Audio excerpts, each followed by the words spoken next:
December 10th and December 17th for Pfizer and Moderna, respectively. About 6 weeks ago, October 21st, Dr. Zike and I presented to you Illinois' framework for distributing vaccines in line with the CDC's recommendations. We walked through with you the unknowns about the vaccines, things like how many doses would each person need and what the storage requirements would likely be. The FDA has since provided more information that fill in the unknowns, although they're still in the process of evaluating the vaccine candidates to ensure the utmost safety and efficacy. We now know that first up in the FDA's review will be the Pfizer vaccine, which recorded an incredible 95% effective rate across a trial of 43,000 participants. This vaccine requires 2 doses given 3 weeks apart and requires extremely cold storage. It must be kept at minus 70 degrees Celsius in a specialized freezer that shouldn't be opened more than twice a day and only for about 1 minute at a time. Once thawed, it can be kept at a more typical refrigeration temperature for about 5 days. Then there's the Moderna candidate. Similar to Pfizer's, Moderna's vaccine saw 94% effectiveness across 30,000 trial participants. Moderna also requires 2 doses administered 4 weeks apart. In terms of storage, the Moderna vaccine requires only a standard freezer temperature for up to 6 months and can be refrigerated for 30 days and left at room temperature for up to 12 hours. And multiple other vaccine candidates, like those from AstraZeneca and Johnson & Johnson, are in their final stages of evaluation. I've said it before and I'll say it again, Illinois will only distribute a vaccine that is deemed safe. In addition to the thorough review at the FDA, Illinois is one of many states that have established additional review panels, including Indiana, California, New York, West Virginia, and Michigan. There's an all-hands-on-deck effort to ensure the most thorough evaluation possible. But all signs to date are astoundingly promising. Never before have we seen an early vaccine study, like the studies that have come out for these vaccines, of this scale that have demonstrated such high levels of protection. The CDC's Advisory Committee on Immunization Practices, ACIP, an esteemed group of public health and medical professionals, has provided an initial set of recommendations on who should receive the first round of available vaccines. Their focus initially is on the nation's 21 million healthcare workers and 3 million long-term care residents. This is phase 1A of vaccine distribution.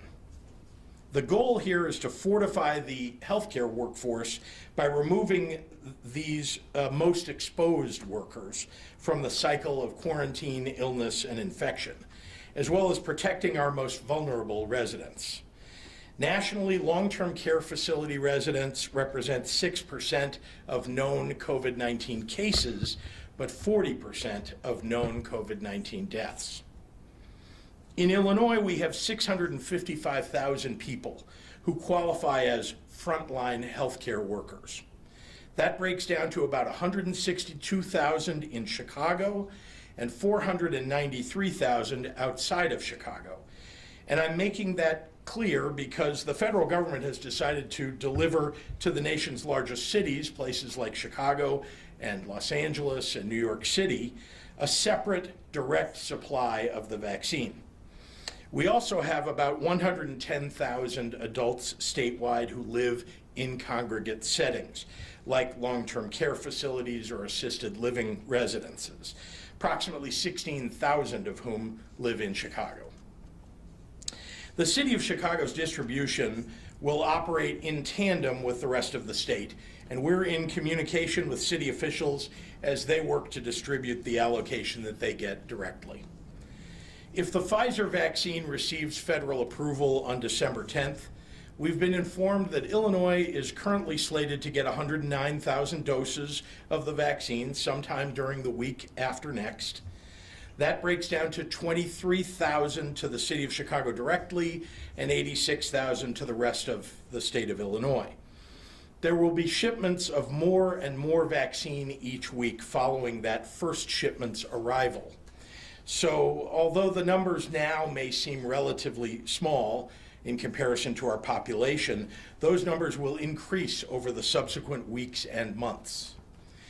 In Illinois, to implement the recommendations of ACIP and the CDC, the very first vaccinations will be dedicated to hospitals and healthcare workers in the 50 counties with the highest death rates per capita.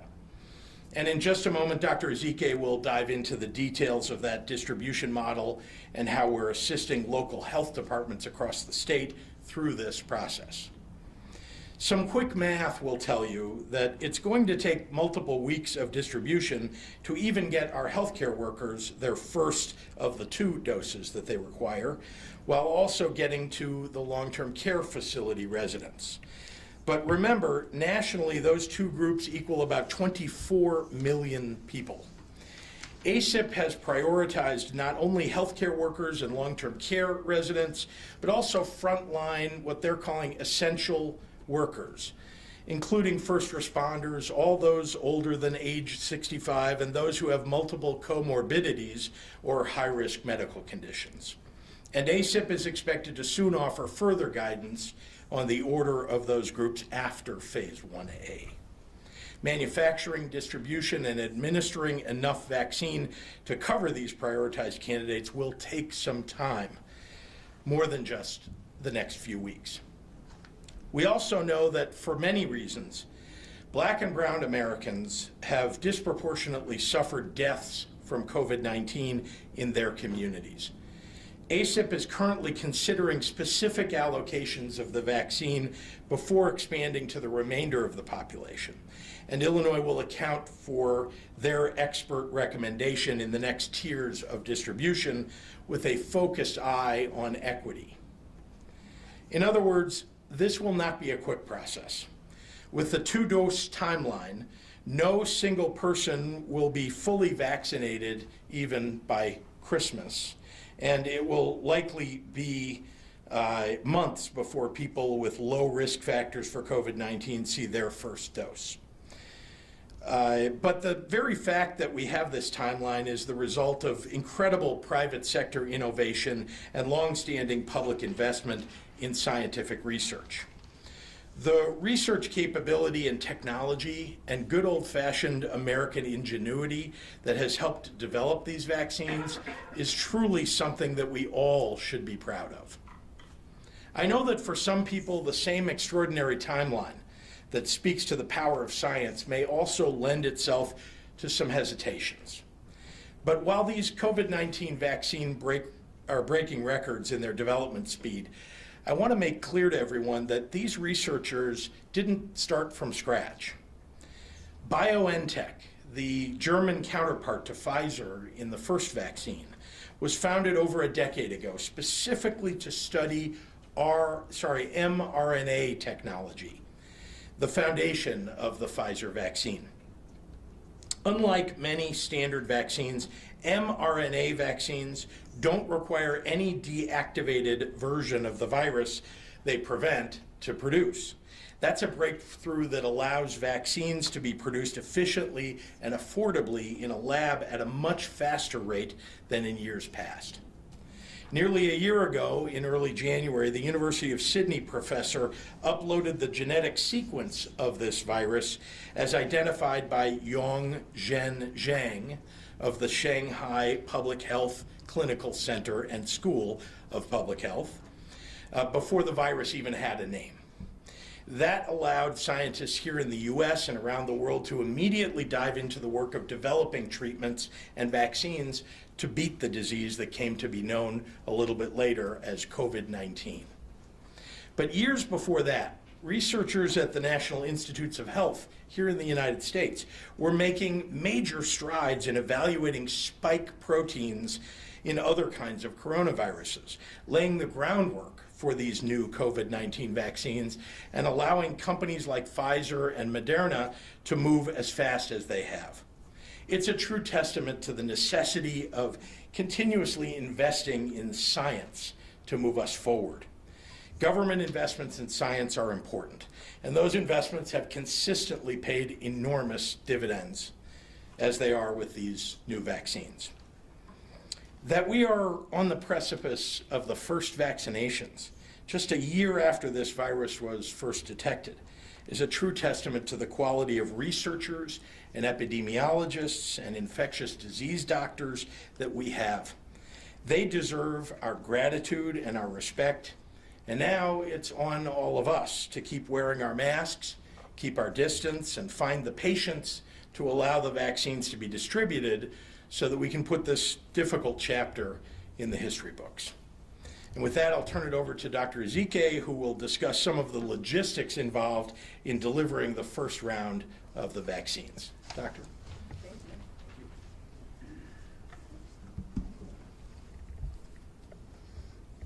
Thank you, Governor, and good afternoon, everyone. Happy Friday.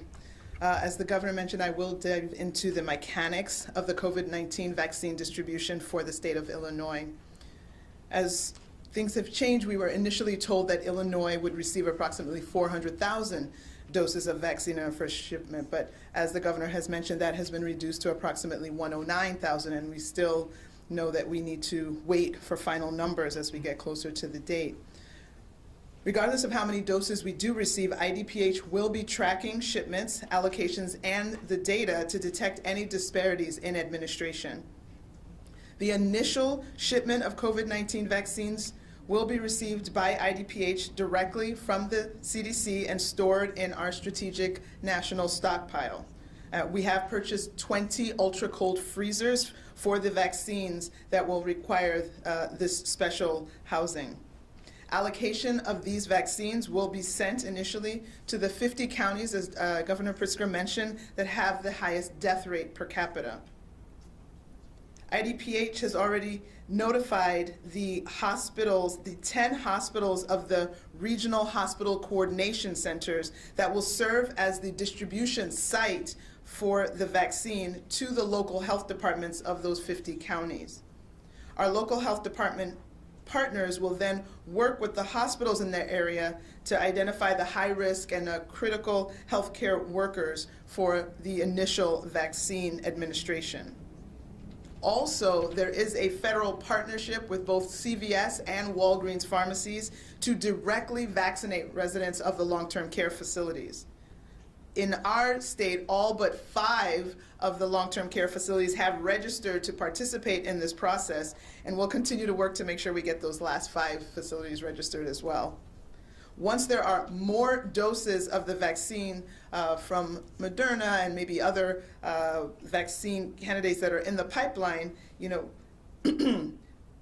we will continue to vaccinate people in the phase 1A and the subsequent phase 1B. After those individuals are vaccinated, there will be more, hopefully, vaccine available, and more healthcare providers in Illinois will be able to enter their vaccine orders in our registry system, and IDPH will be able to also place orders on the provider's behalf.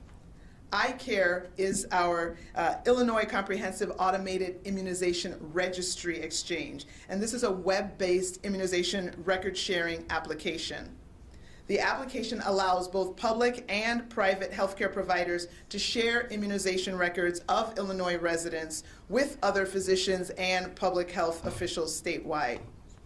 IDPH staff will then submit orders to CDC, and depending on whether the ultra-cold or the simply refrigerated vaccine is sent, IDPH or the providers themselves will directly receive those doses to then be administered.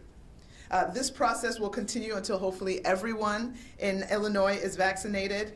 I will put the caveat that at this point we know that this vaccine might be for 18 and over until we hear otherwise. So there are still many moving parts to the plan, but as we have been, hopefully you appreciate, since the beginning of this pandemic, we'll share information as we get it, fully transparent, and be responsive to your questions and your inquiries to get you the information that you need. Today, IDPH reports 10,526 new cases of COVID-19 for a total of 770,088 cases as a total for the state of Illinois. Unfortunately, over the last 24 hours, we received a report of another 148 lives lost for a total of 12,974 individuals lost to COVID. Overnight, 5,453 individuals were in the hospital with COVID-19, and of those, 1,153 individuals were in the ICU, and 703 patients were on ventilators. In the last 24 hours, more than 112,000 tests had been reported for a total of almost 11 million tests in the state of Illinois. Of course, each day that passes brings us closer to getting back to our normal. That's kind of cliche, of course, that's the truth, but that day will come sooner as we continue to maintain our mitigation efforts, continue to wash up, back up, and mask up, of course, and then please, if you haven't, sleeve up in order to receive your flu shot, which is available at your providers today. Thank you, and now I will translate comments into Spanish. Buenas tardes a todos. Feliz viernes. Como mencionó el gobernador, hablaré de la distribución de la vacuna de COVID-19 aquí en Illinois. Hemos recibido diferentes cantidades de vacunas para nuestro estado del CDC, pero cualquiera la cantidad que recibimos, el IDPH va a seguir los envíos, las asignaciones y los datos para detectar disparidades. El IDPH recibirá el envío inicial de vacunas de COVID-19 directamente del CDC y lo almacenará en nuestra Reserva Nacional Estratégica. Hemos comprado 20 ultracongeladores para las vacunas que los requieren. La asignación de estas vacunas se enviará a los 50 condados con la tasa de mortalidad más alta por cápita. IDPH ha notificado los hospitales del Centro de Coordinación Hospitalaria Regional para servir como sitios para distribuir la vacuna a los departamentos de salud locales en los 50 condados. Nuestros socios del Departamento de Salud local trabajaron con hospitales en su área para identificar a los trabajadores médicos esenciales y de alto riesgo para la administración de vacunas. También hay una asociación federal con las farmacias CVS y también Walgreens para proveer la vacuna directamente en las instituciones de cuidados médicos de largo plazo. Todas las instituciones, excepto 5, se han registrado para este proceso y continuamos trabajando con las que faltan, esos 5. Una vez que haya más dosis de la vacuna de COVID-19 disponibles y gente de la fase 1A y 1B estén vacunadas, los proveedores de atención médica de Illinois van a ordenar sus vacunas por iCare. iCare es el registro de las inmunizaciones. Es una aplicación de intercambio de registros de vacunación basada en la web. La aplicación permite a los proveedores de atención médica públicos y privados compartir los registros de vacunación de los residentes de Illinois con otros médicos y funcionarios de salud pública en todo el estado. El personal de IDPH luego enviará los órdenes al CDC y dependiendo de si envía la vacuna ultra fría o refrigerada, IDPH o los propios proveedores recibirán sus dosis para su administración. Este proceso continuará hasta que, con suerte, todos en Illinois estén vacunados. Hay muchas partes de este plan, pero como hemos sido desde el comienzo de esta pandemia, seremos transparentes con ustedes, la gente de Illinois, que están luchando juntos para llegar a este punto.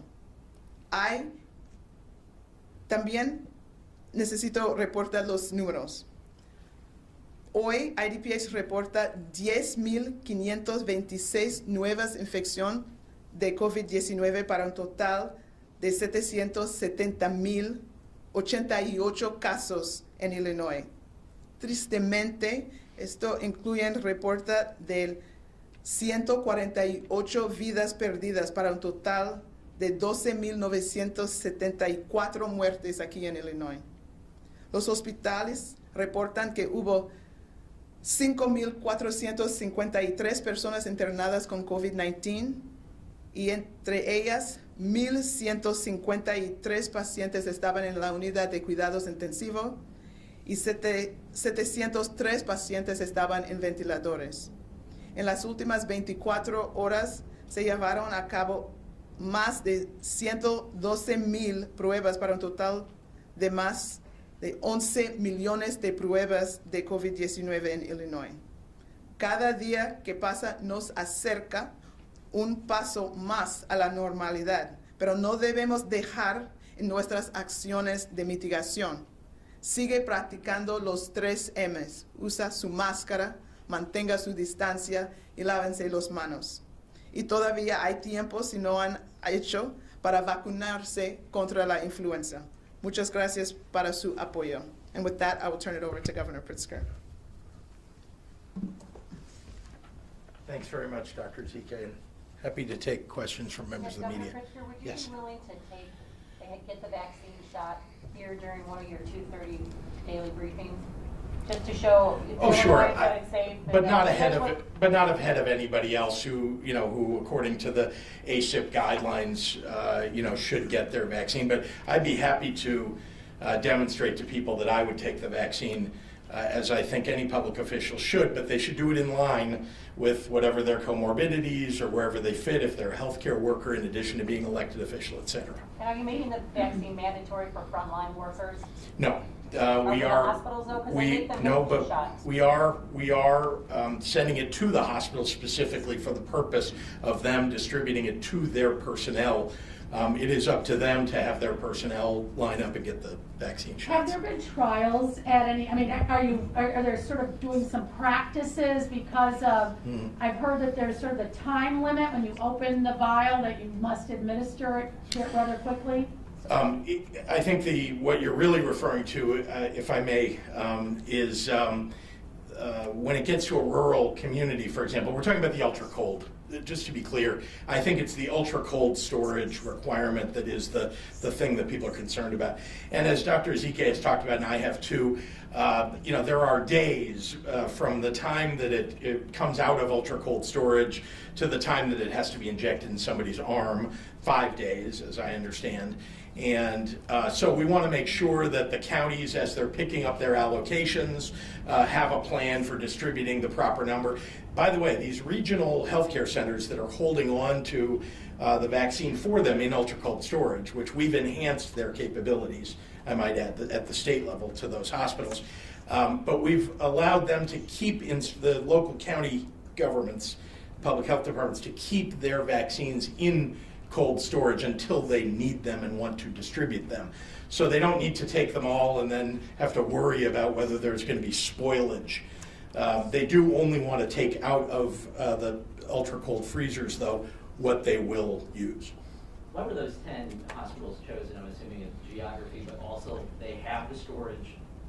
They do have the storage, but there's a history of IDPH working with these major medical centers across the state. These are the regional hubs that IDPH has worked with historically. Is there anything you want to add to that? I mean, that is how this has been broken out for many years in the state, and it does cover the territory if you look at the map as we've put it out. And how critical is the second dose?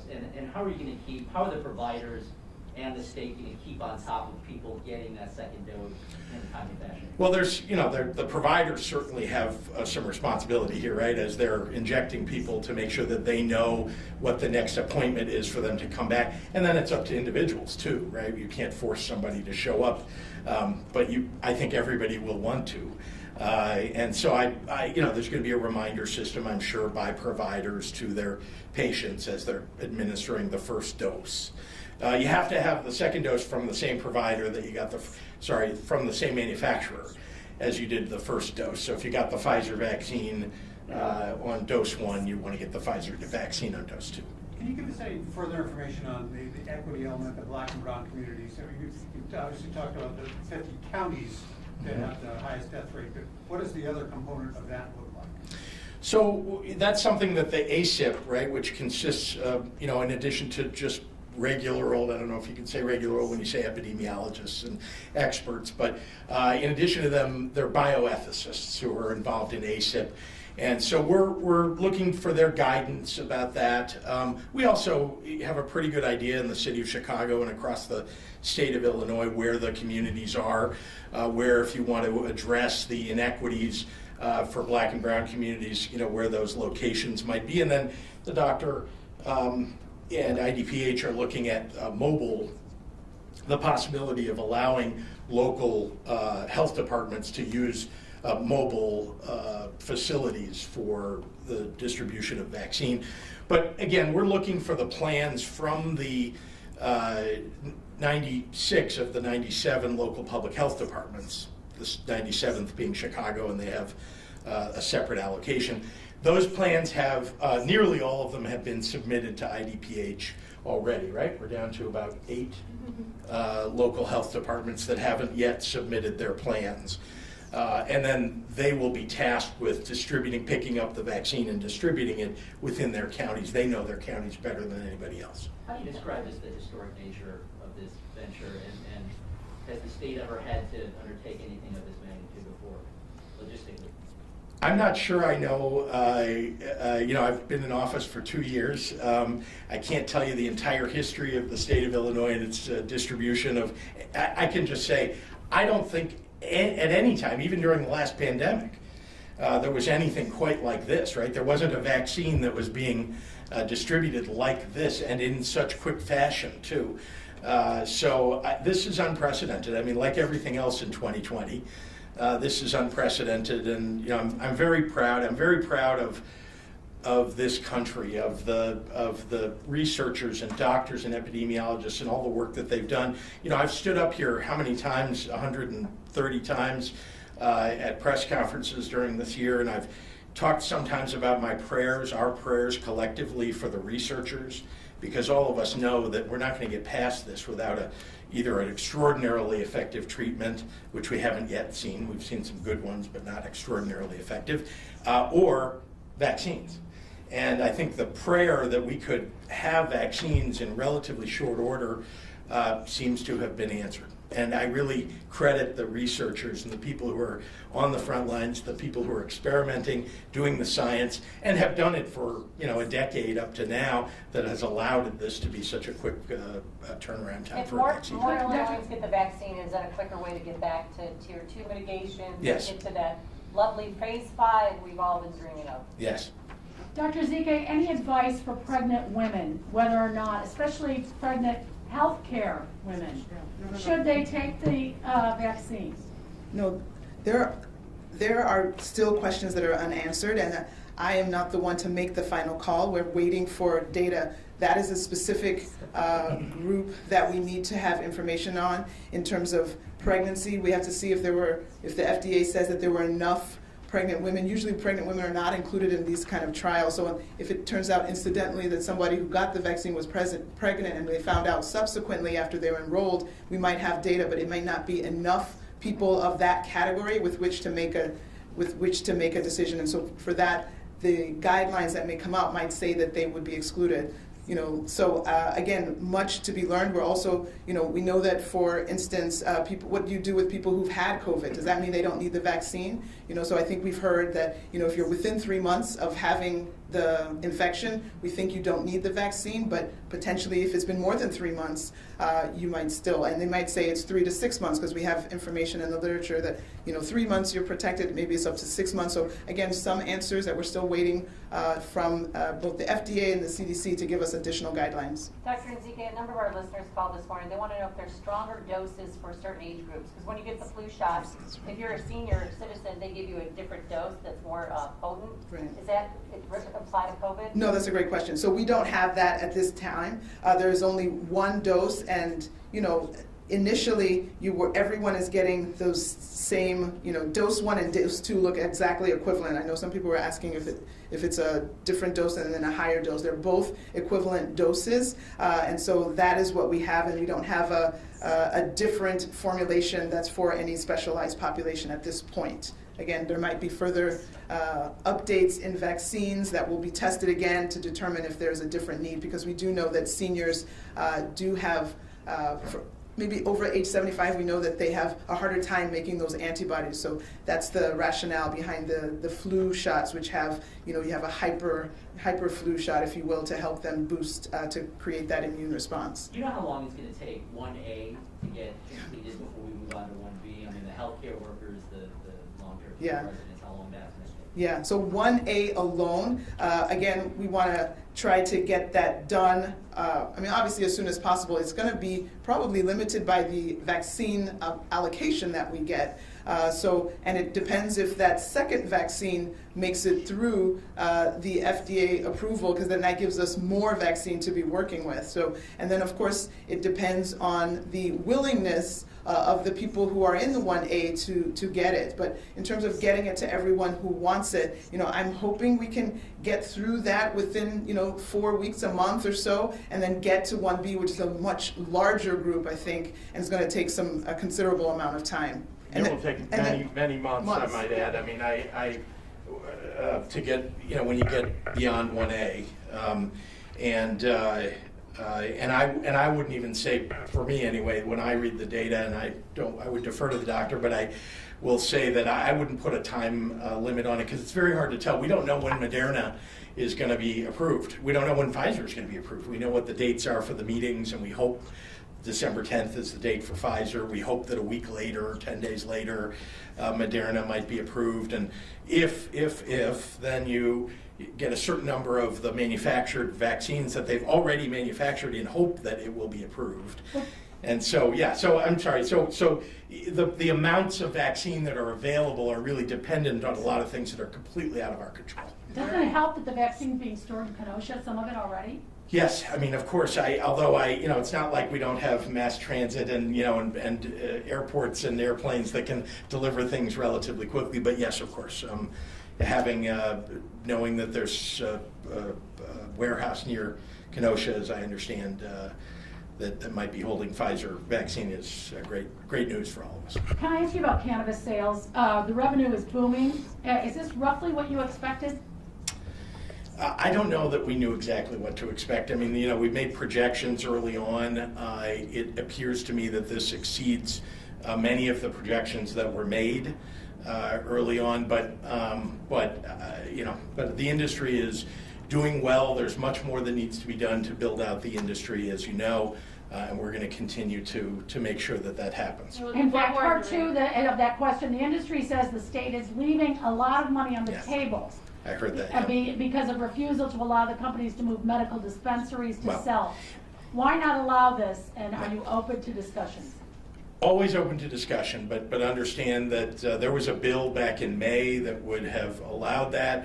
The General Assembly did not take that bill up.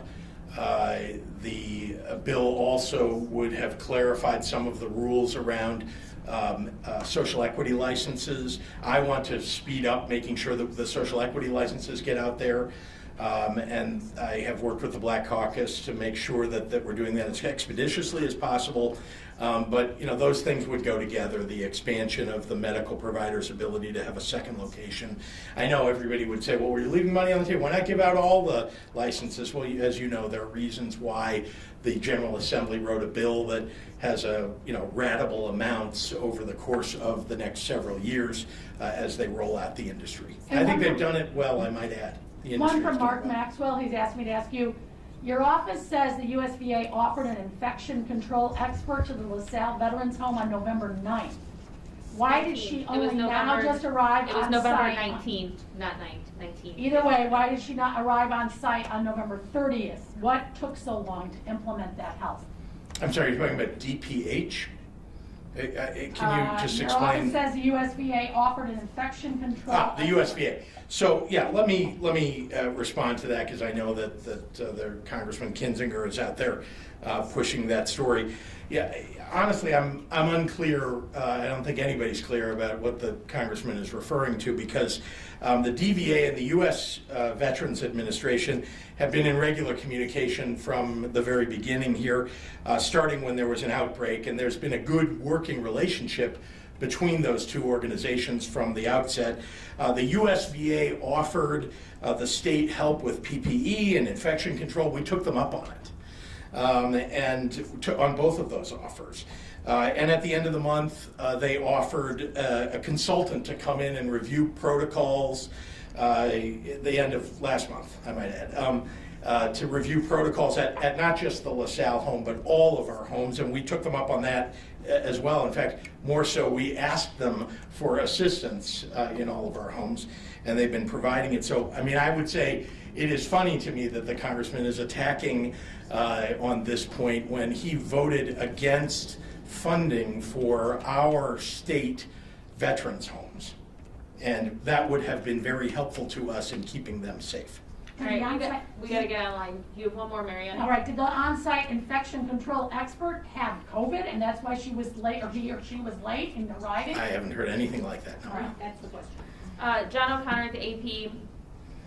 Respectfully, I understand who investigates price gouging. My question was, where are the referrals to the AG you promised? How can the AG staff investigate price gouging if the buyer doesn't alert them to it? Who on your staff is lead on this?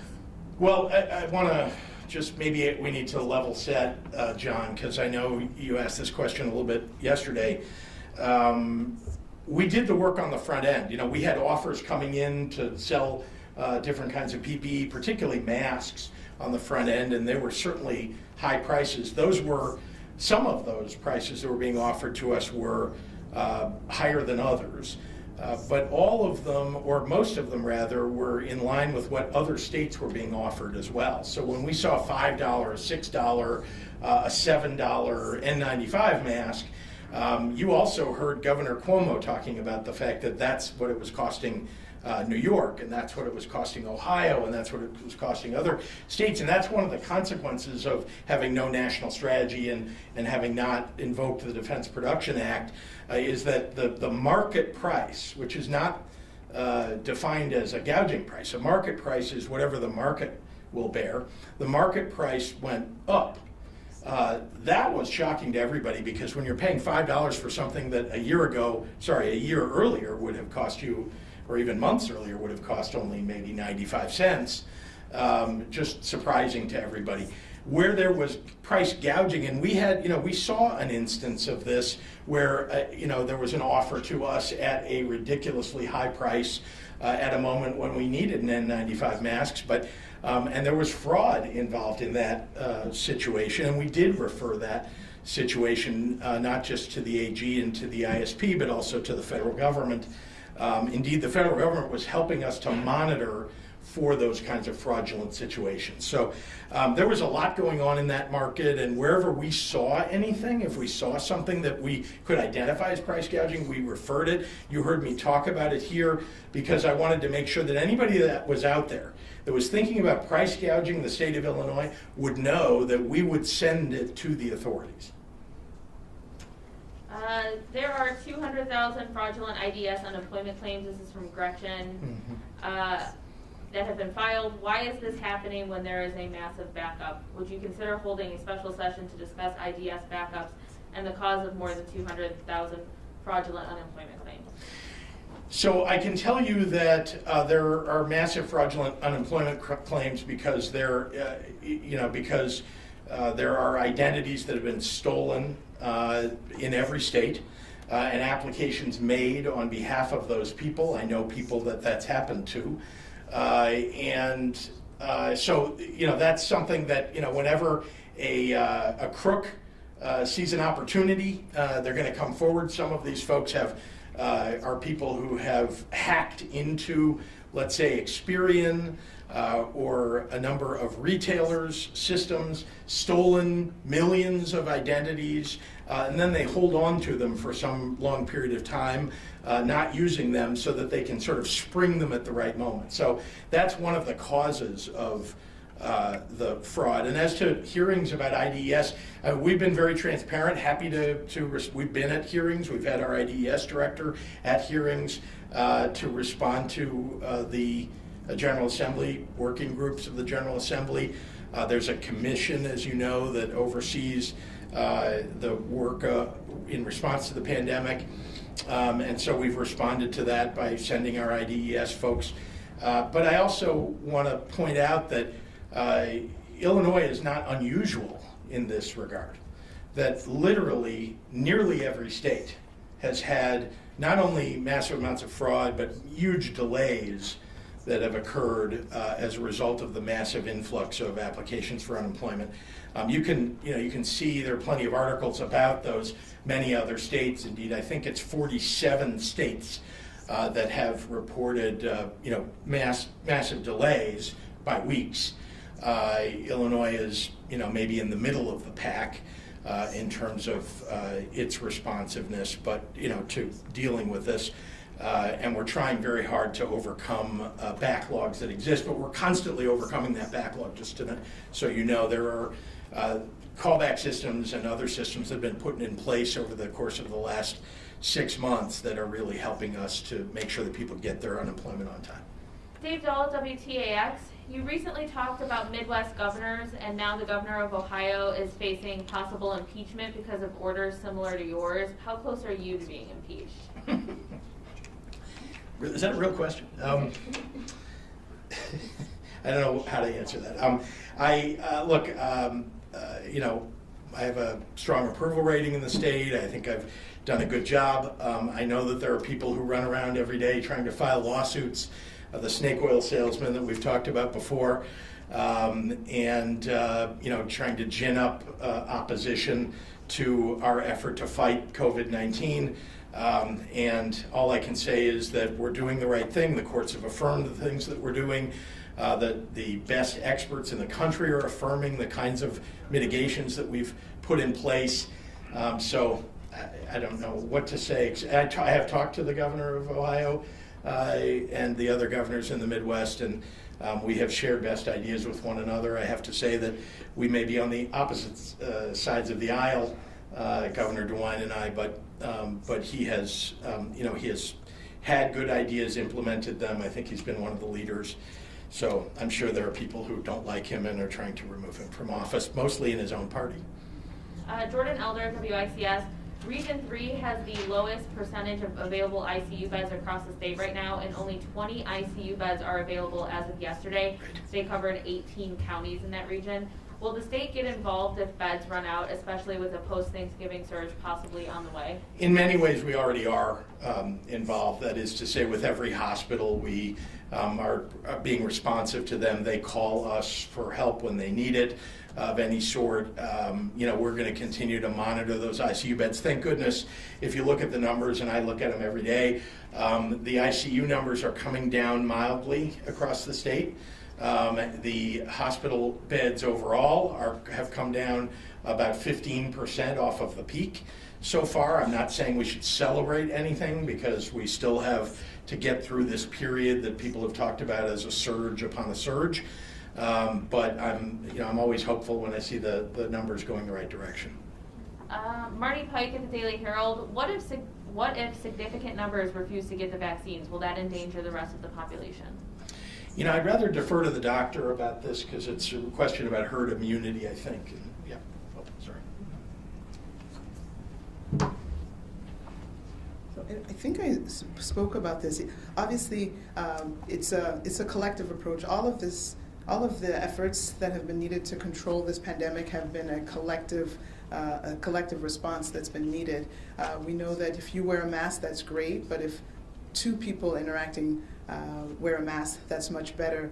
If everyone is wearing a mask, that's obviously much better. There's a similar concept with the vaccination. If I'm in a group of 20 and 10 people have not been vaccinated, if I'm one of them, then if I'm infected, I have the ability to infect those other 9 people that similarly are not vaccinated.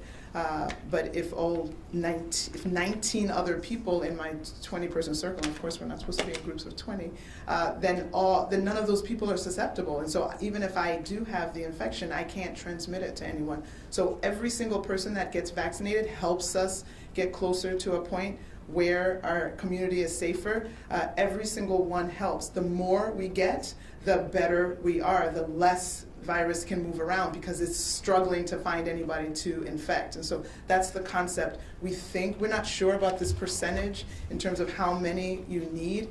We've heard 80%, we've heard 70%. We won't actually even know until we see the transmission really subside to say that, oh, you needed this percent, oh, you need that percent. So it's not a number that we can say definitively now. We just want to get as many people vaccinated, and when we get there, we'll obviously know as the transmission spread decreases and decreases.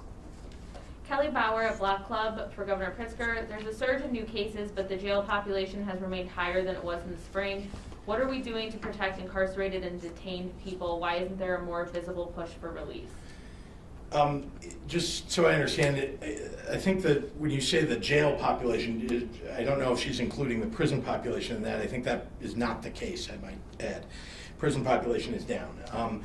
The jail population actually has come down significantly over the last couple of months as we have transferred more potential inmates from jail to prison. And so that population has come down over the last couple of months. So I think she's referring to something before March as compared to today. Remember, you don't forget that the court systems have been, roughly speaking, shut down, at least for quite a number of months. So there were people who no doubt were awaiting their court appearances, who unfortunately were in jail during that time. And so I feel badly about that. But I think overall, the population has come down, and that's helped to manage COVID-19 better. Samantha Smiley's asking when the state plans to prioritize teachers on the list. Well, again, the ACIP committee is meeting and producing recommendations for everybody. Certainly, after the, kind of phase 1A and potentially after phase 1B, we'll start to see other very essential populations like teachers that'll be addressed. Can Dr. Zike, this is from Jim Leach at WMIY, can Dr. Zike address the side effects of the vaccine? Will it cause symptoms that can sideline people, and how will that impact already overworked medical staff? Yeah. That is a really important question, and as the FDA releases the data and the information that will allow us to see the percentages of people that report a significant reaction. I think I've heard 10 to 15% of people have a significant reaction that can last maybe even up to nearly 24 hours. So we need that information, obviously, so that as we're moving forward, especially with our both our long-term care population and with our healthcare workers, that we plan that and understand that so that we don't have a situation where a bunch of people that we need to be in the hospital all need to take a day off subsequent to that vaccine. So again, that is information that we will be getting from the FDA hopefully next week with that December 10th meeting. And so that is important information that we need to get out so that there can be appropriate planning to make sure that we protect the health force so that we don't have too many people out at the same time. Dan Petrella at the Tribune. State data shows 480 deaths in the past week tied to long-term care facilities. That's the highest weekly death total of the pandemic and nearly double from the week before. What more can be done to protect this vulnerable population before vaccination? Yeah, I mean, this is frankly the same challenge that exists in all the other populations, and even more so when we are at the highest levels of the pandemic. This is, this surge has been much higher than even the last surge was back in the spring. There is a great deal that has been done. We've shut down, for example, you remember that although long-term care facilities had been completely shut down to outside visitors, we opened it up for outside visiting for a period of time, and now we no longer have that open for people to have outside outdoors is what I meant by outside visitors. And so that's one thing that's been done. Certainly infection control is better overall now than it was at the very beginning, because there's a greater understanding of what needs to be done. And so those are the kinds of things that we do to try to protect people in long-term care facilities. Also, I'd remind you that we weren't able back in the spring to test everybody or test the staff on a regular basis or the residents. Actually, now we're testing staff once a week, and we're providing the supplies for all the long-term care facilities to do it themselves. And wherever there's an outbreak, we're testing everybody in the facility, all residents, at that time to see if there's an outbreak among the residents and whether there needs to be segregation of people who have COVID. John at the Tribune is asking what you're going to do to prevent wealthy and connected people from getting ahead of other people in line.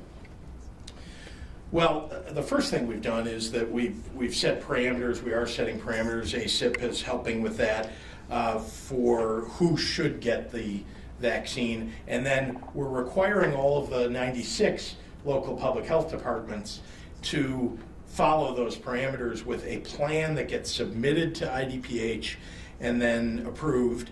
And then they're responsible for distributing the vaccine to the locations, to the providers that will administer it to the communities that are in each phase as it's laid out. So, that's the most important thing. And I guess, I would add on top of that that we have to move through this first phase of the vaccine distribution to make sure that we're covering the healthcare workers and long-term care facility workers and residents, certainly before it would ever get to any broader population. So we're prioritizing. All right, Greg Hines at Cranes will be our last one. Is Chicago not only getting its distribution of vaccine doses directly from the feds, but also a share of the state's overall 109? Probably just should explain the breakdown. Yeah. Sure. So Chicago has about 21% of the population of the state in the city of Chicago, and so the federal government is sending about 21% of the 109,000 that come to the state of Illinois. They receive that directly. It's about 23,000. And the rest of the state and the state SNS gets the other 86,000 of those. Okay, thank you. Thank you. Thank you all. Jordan, do you have the 10 hospital locations? Yeah, I'm going to send you guys, I have the PowerPoint and it had it on there. I just don't think you guys can see it. So I'll send it as soon as I get back to my desk.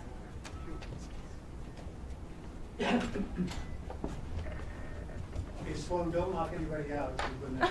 Funny, actually there's tape there, and I already told them not to lock me out today. I was like, I have to keep up with, Do you like, want to go back up my the reputation, so I can't be locked out over Because there. 7's going to stay here. Sure. And I have it ready. Oh, yeah. It shouldn't be too bad. I already got it. I downloaded your graphics too. Oh, good. Oh, you didn't? No, we did not. And they changed that one. Yeah, it was the new Yeah, version too. yeah, now they gave us some more info. Yeah, but the other one. I'm so happy.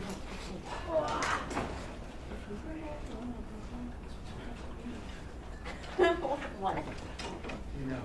Great. 290, He yeah. doesn't apply for a reason, so I'm not giving him yours. Yeah.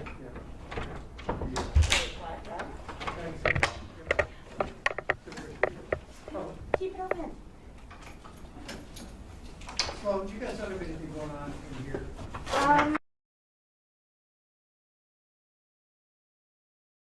I'd like to do my 4 o'clock watch out here if we could. Yeah. Okay, good. All right, thank you.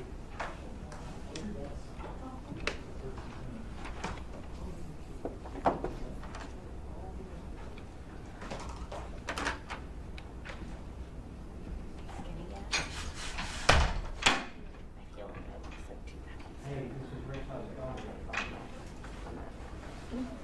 going? Honestly, though, I I'm doing the correct 4 I'm o'clock. so upset. Not exactly. Put me in the open. She is so good. Please welcome Anya Taylor-Joy. Hi. How are you? So nice to meet you. Congratulations on the Queen's Gambit. It is #1 in over 60 countries. Thank you. It's incredible. I have to be honest. I play chess, and when I heard about it, I was like, oh, it's about chess? I don't know. It took me a minute to jump on board because everybody kept saying, you have to see it. It's the #1 show. And once you watch one episode, you're in. It is so good, and you're so good in it. So congratulations. It's fantastic. Thank you. Thank you so much. Yeah.